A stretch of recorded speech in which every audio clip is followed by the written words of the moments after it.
Welcome to the Work Positive Podcast with your host, executive coach, and culture architect, Dr. Joey Fawcett.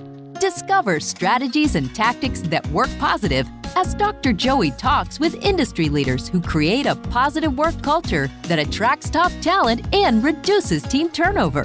Discover how you can create a work positive culture that increases productivity and profits. Here's your host, Dr. Joey.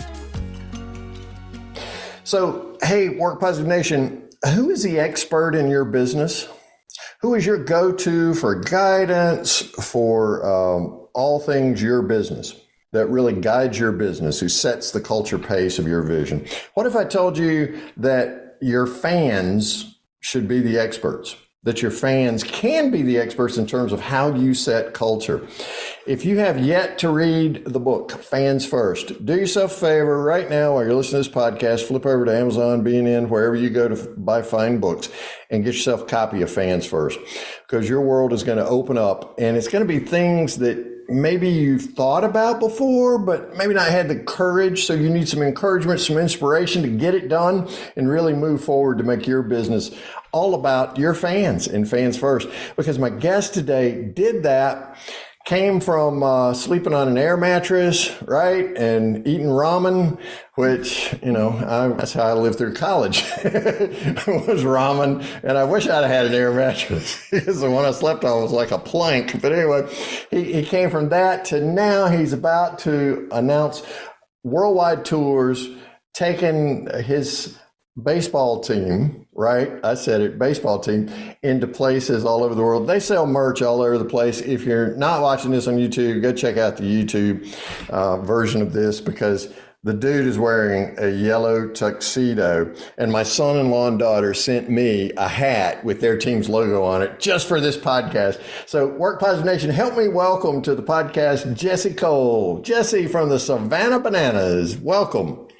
Yeah, excited to be with you. Oh, man, I'm delighted to be with you. I've been looking forward to this for quite some time. A, I'm a baseball nut, and B, I'm a fan nut. So let's jump right in.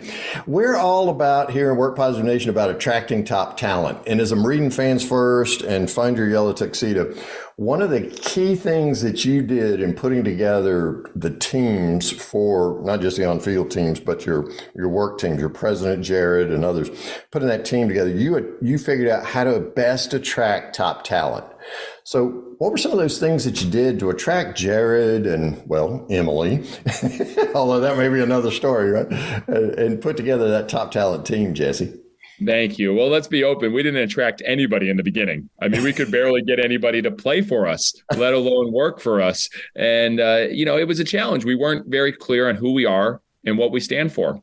It wasn't until we get really clear on that and our mission and our vision that all of a sudden we started attracting people. And so it's very clear. We exist to make baseball fun. That's who the Savannah Bananas are. But how we do that is through being fans first and entertaining always. And I always thought about, you got to love your customers more than you love your product, but you got to love your team members, your employees, even more than you love your customers. And then you got to love yourself above all if you want to take care of everybody. And so I think, the first fan is yourself. You got to be a fan of yourself. If you want to start attracting people to your organization, you got to be a fan of what you're doing. You got to love what you do, that you want to scream on top of the mountaintops about what you're doing. And so fortunately, we didn't have that at first. It was just a boring baseball game that I said, we got to change. And then now we developed something with, a senior citizen dance team, the Banana Nanas, a breakdancing coach, a pep band, a banana baby, players in stilts, we play in kilts, you name it, that we've developed a business that we're proud of. And so now we have over 2,000 people on our wait list to work with us. We have over 100,000. Yeah, we have 100,000 that want to buy tickets. That's on a list, but we have over 2,000 people on a wait list to either become an intern, a part-time, seasonal, or a full-time member of our team. Now, Jesse, maybe you hadn't gotten the word, man, but there's a great resignation going on, right? And you're telling me you got how many people standing in line to work with you? 1,000 now. But what's more interesting to me is we've had 2 people leave in the last 3 years, and they've both given us over 6 months notice. 6 months? Notice. Wow. Who ever heard of that? right? I mean, that I don't just know if shows I like it. Yeah, it takes a little pressure off, doesn't it, man? Well, and it shows how deeply ingrained they are in the culture of what you're doing and how much they love the Savannah Bananas. Because, I mean, who does that? 6 months? What were they, pregnant or something? And knew they were going to have a baby. Got two guys, so I hope not. That's a whole nother conversation for another podcast, right? Well, man, that's incredible that they would have that kind of, you would have that kind of attraction factor. Jesse, so often we hear companies talk about recruiting talent. And man, if you go on LinkedIn, and you are on LinkedIn, I enjoy your 1-minute videos every day. I learn a lot from you there, by the way. You know, in those videos and other places, you really emphasize more than recruitment, which sometimes means what are the right lies I need to tell to get this person to come work for us, right? To attraction. So when I begin with myself, it's got to be something I'm passionate about. And also my mission and vision of my company. I got to get really clear so that I attract people. What's that process like? Everything starts with us putting ourselves in our customers' shoes, our people's shoes, our fans' shoes. Every day, that's what we do. So think about this. No one in the world wants to be sold. We want to buy. Right. All right. So if you want to buy, then how do you present your products in a way to be bought as opposed to sell, sell, sell, sell, sell? So everyone is marketing on LinkedIn. So come work for our job. We got this. They're in ZipRecruiter. They're using all these tools. You're competing against everyone. For the Bananas, we spend $0 on marketing to create fans of our games or to recruit talent. We're very intentional on how we share what we do. So for instance, if you watch all our social media, which we went from, I think, 200 followers on TikTok 2 years ago to now 3.2 million. So, and you know, that's 2 million more than any Major League Baseball team. Same thing with Instagram, same thing with, Instagram over 700,000 and Facebook and YouTube. And so there's no posts about us selling t-shirts, selling tickets. It's all about entertaining. And so what we're doing is by putting that content completely in front of people all the time, they're seeing, wow, this organization's fun. They are who they are. They are what they stand for. It's about entertaining always and having fun and making the game fun. So then when I get on podcasts, and I'm fortunate to speak on stages all over the country, I share, not to sell them, but I share about the lessons that we've learned on who we are and what we stand for. And then people come to us, I want to be a part of that type of culture. Because it's all about fun, as opposed to what Sherm tells us that over half of the people who resign leave a job because of a bad boss, right? People want to wake up and have fun and do something they're passionate about. So I think I know the answer to this next question, Jesse, but I want to hear how you specifically do it with the Savannah Bananas. So instead of recruiting, we attract, right? Just by having fun and being ourselves and being clear about who we are. How do we keep people once we find, I mean, you said 2 people have left the Savannah Bananas in 3 years. I mean, that's a remarkably, I don't know how many employees you got, but that's a remarkably low number, it seems to me. How do you keep team turnover low? Well, I don't think our goal is ever to keep people. So just the idea of saying, I want to keep people, like that almost just sounds wrong. Our goal is to provide the greatest show at the ballpark and the greatest experience for our own people. And so how do you do that? So, we want our staff and our team to deliver first-class service, to deliver like the top of the line service. And if you want to deliver that to our fans, you got to deliver it to them first. And so give you an idea, 1% of our top line budget. So whether you're a $10 million company, $20 million, literally $100,000, $200,000 solely goes to surprise and delight our team and give them those experiences. So we've sent Marie, our fans first director, to her bucket list trip to Ireland with her dad. We sent a vice president to go to game 1 of the World Series with his dad. We've sent people behind the scenes VIP tickets to go see Kiss, the last game at the Cameron Indoor for the Duke Blue Devils. We've done all of that. That's great. That's big. It costs lots of money. No big deal. But it's the little things. So for instance, when our interns join us, my wife and our fans first director writes a handwritten letter to their parents and to tell them that their kids are going to be taken care of. It's halfway through the summer when the interns may be a little homesick or they miss their friends and family, that we have their friends and family create a video, and then we share all those videos with our interns in front of our staff. It's those little things that make a big difference. And so one of the best lessons I've learned is listen carefully, respond creatively. Listen carefully, respond creatively. So how often do we listen to our people and know what really matters most to them? And do we just hear it and just kind of go on with our day? Or do we know, you know what? wow, their dog is a really big part of their life. What can we do for their dog? They're really close with their grandmother. Could we do something really special for their grandmother? It's those type of moments that create what is hopefully a better life, a better workplace. And if they stay, amazing. If they move on and do amazing things, even better. And I think that's the mindset. We never want to keep people. We want to provide a great experience that hopefully it makes a difference in their life. So you're investing in your people regardless of where it takes them, whether it's staying with you or whether it's they go do something else amazing with another company. It's the right thing to do. Yeah, exactly. Because it's always fans first. It's people first, right? Yes. How did you come up with this sort of countercultural, can I call it countercultural approach? Sure. Because you're investing in people first, and then if it pays the company, wonderful. You believe it will. But so often, we're bean counting and we're saying, well, we can't spend 1% off the top line in our people. Here are the reasons why, blah, blah, blah, blah. What is it about your story that got you to fans first, people first? Well, I've been tremendously inspired by Walt Disney. I'm tremendously inspired by P.T. Barnum. I'm tremendously inspired by the great innovators of our time. And I think they've put so much effort on their customers or their guests to create an amazing experience. And I think it's twofold. I mean, if Jeff Bezos and Amazon's done the best thing in the world for the world, but their people are not enjoying it, something's wrong. I want our people to be our biggest fans. When we come out with a new T-shirt, I want them to be the first ones that want it. When we have a new TV series on ESPN, I want them to be the first ones to watch it and the first ones to share it with their family and friends. And so it's really maybe countercultural, but it seems so obvious and so simple to me. Think about the people you surround yourself with. And if you're surrounded by all your people at work, don't you want everyone to be happy and having fun? I think it's so obvious. We spend more time with the people we work with than sometimes our family and definitely our customers. Yep. So why don't we make sure that they are on top of the world, and then everything else is a byproduct? Walt Disney said this best, and it's a quote that many people don't share, but it's one of my favorite from him. Money doesn't excite me. My ideas excite me. And I am so much more passionate about ideas that create something special, unique, and unforgettable than I am about how much money's in the bank account. Let the people that enjoy money take care of that. Take care of it. So how'd you get turned on to P.T. Barnum and Walt Disney and those guys and begin to follow that path? I was 23 years old and I took over a team in Gastonia, North Carolina, and there was $268 in the bank account, and we had 3 full-time employees, and payroll was on Friday. That was my first week. So I didn't pay myself, couldn't pay myself, had no money to pay myself for the first 3 months on the job. So when you take a job like that, you realize you better learn fast.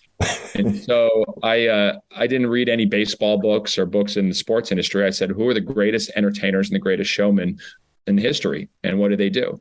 Because I realized very quickly that we couldn't be in the baseball business. We had to be in the entertainment business. So when I started reading all these books, I started getting the inspiration to do things a little bit differently. And that's now 15 years later, and we're fortunate to be able to do what we do every day. Yeah, but when you first started, man, you were getting some side eyes from the people first in Savannah, right? Still do every day. No, Savannah was in 2016, came to Savannah. But yeah, and Gastonia was in 2007. But the reality is every day. So we got rid of all of our advertising at the stadium. So we have no ads, no sponsors, right. Every ticket's all inclusive. There's no ticket fees. There's no convenient fees. We've done a lot of things that don't make sense to some people.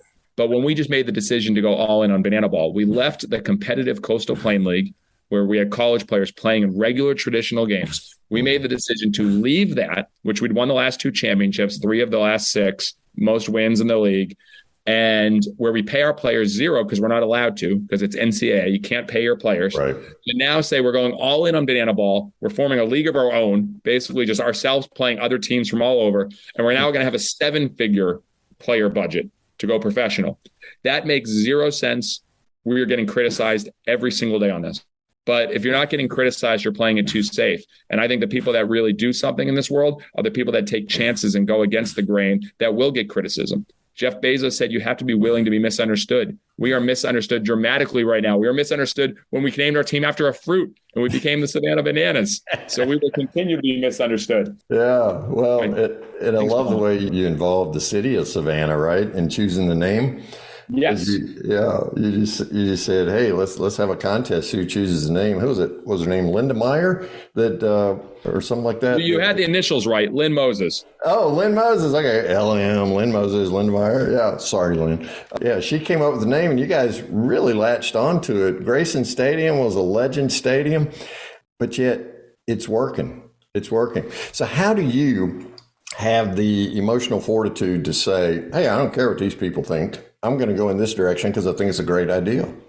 Yeah, I don't think you should ever try to convert people. I think you want to be what's true to you and follow your true north. And so for us, it was me. I put myself in the fan shoes. I got bored during baseball games. It was too long, too slow, too boring. I hated pulling money out of my pocket to buy a drink and buy a hot dog and buy a burger and get nickel and dimed. I hated paying ticket fees. I hated paying convenience fees. I hated sponsor ads all over the stadium and, go to this orthodontist. Now go to this car dealership. Go to this. I hated that. And so, the best business model in the world is stop doing what your customers hate. So I literally said, let's stop doing it. And any change is uncomfortable. It's uncomfortable for everyone. It's uncomfortable for people in your organization. It's uncomfortable for your customers. It's uncomfortable for the city you're a part of. And it's uncomfortable for yourself. But you can't grow if you're comfortable. If you're doing the same thing, you're going to become Blockbuster or Sports Authority or Radio Shack or Circuit City or Kodak. You name it. The business graveyard is some of the greatest businesses that stayed the same. So it's the companies that constantly evolve and innovate, even when it's hard to do that, and you will get criticized. If we stayed the same team in the Coastal Plain League, we would have had a slow death. And it might be 10, 20, 30, 40 years. Every night at the ballpark, we do between 10 to 15 things we've never done before. Every single night. 10 to 15. Yes. And because of that, we will learn faster than anyone else. We will experiment faster. You learn by doing. Same thing in running a culture. If you're saying this is going to be my policy, all the time, you have a PTO of 10 days. These are the days you get off. This is what happens if you miss this first day, then this second day, then this third day. You go to this repercussion. And that's the way you've been doing it since the 60s, 70s, 80s, or even the 2018 timeframe. Right. You need to evolve constantly. We have no policies on our business at all. None, because people don't want to be policed. Take care of them. Yeah, take care of them first. And you talk about reducing friction. So you reduced fan friction, you reduced your employee friction as well, and took down those barriers to success. One of the ways that I really enjoyed reading about in Fans First, that you get to those 10 to 15 things each evening, is that you have an idea palooza. Share with Work Positive Nation about idea paloozas. Yeah, I think very few companies dedicate time and meetings to what theoretically many people call is brainstorming. It's like, it's a waste of time. Let's drive sales, drive revenue. What's the next campaign? What are we doing for marketing? What's going on? Brainstorming. What a waste of time. Yeah. Ideas are everything. Ideas are everything. I start my day every single day writing down 10 ideas. That's my morning ritual. But the reality is we built this idea culture where we come up with these ideas. And so we have Ideapalooza on trying to solve something with the customer experience or even the employee experience. So for instance, what could we do that would make fans want to stay till the end of the night? And so, everyone pitches 3 ideas and we come in and we share them. And there's no skunking. Skunking is when you just, people want a bad idea. None of that. We encourage man. That'll never work. yeah, exactly. You roll your eyes. Good luck at that person coming up with another idea. We go, yes, and said, oh, all right. If we do that, Bananas After Dark. What if we have the band light up and we do a light show? Yes. And we could have choreographed music that goes to it. Yes. And then we could have our player on stilts could light up and do juggling. Yes. And you keep building it. And all of a sudden ideas become bigger. They don't become smaller. So it's encouraging that. Every week we have these idea sessions with our team because ideas is what's driving the innovation and driving the new in our business. And if you want to be a business that thrives in the future, you need to make new a way of life. And the only way you make new a way of life is if you're bringing new ideas on a regular basis. So you guys do Idea Paloozas weekly? Yeah, we do. What we are now, so we call them, one of the meetings we have that's built from the Idea Palooza is called the OTT meeting. And it's over the top ideas. So we got this from SNL. So we follow the Saturday Night Live schedule. So on Mondays, we do a pitch session like they do for a host. We pitch all these OTT ideas. Then Tuesday, we start writing them, what they look like. Wednesday, we do a table read.